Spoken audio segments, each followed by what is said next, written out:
Bonsoir aimables téléspectateurs et bienvenue dans ce journal de la culture que nous commençons par les titres. L'architecture est-elle un art? Les spécialistes à la matière répondent oui et nous amènent à regarder la façon dont est aménagé notre cadre de vie. Pour plus de précision, l'administrateur d'un institut d'architecture va davantage nous édifier. La vie en société est surtout remarquable par la façon dont est aménagé notre cadre de vie. Et c'est de là qu'intervient l'importance de l'architecture qui est un des fondements de la culture. L'architecture est donc un art et pour en parler, notre reporter Faramba Magasuba s'est entretenu avec l'administrateur de l'Institut d'architecture Sup-Archi de l'Université générale Lansana Conté de Lambagny. Suivez ce reportage. L'architecture crée la beauté des bâtiments que chacun de nous aspire à y loger. L'esthétique, qui est toujours recherchée, amène les architectes à consentir plus d'efforts pour nous satisfaire.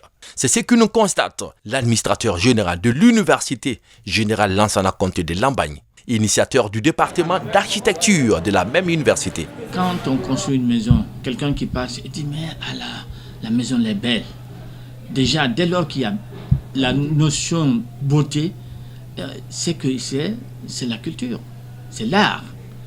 Et vous voyez les formes artistiques de certaines maisons, les pyramides par exemple, les gratte-ciel aux États-Unis ou ailleurs. Vous voyez, dès que ça te frappe, c'est l'art, c'est une manifestation de la volonté de l'individu qui est en train de concevoir l'ouvrage.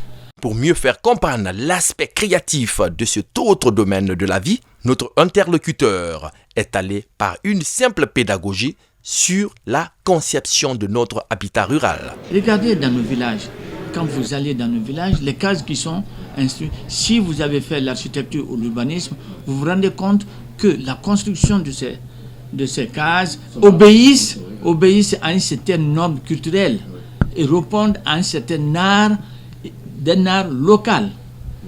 Quand vous allez au Fouta, vous verrez les cases, par exemple, les cases, les portes ne se font jamais en face.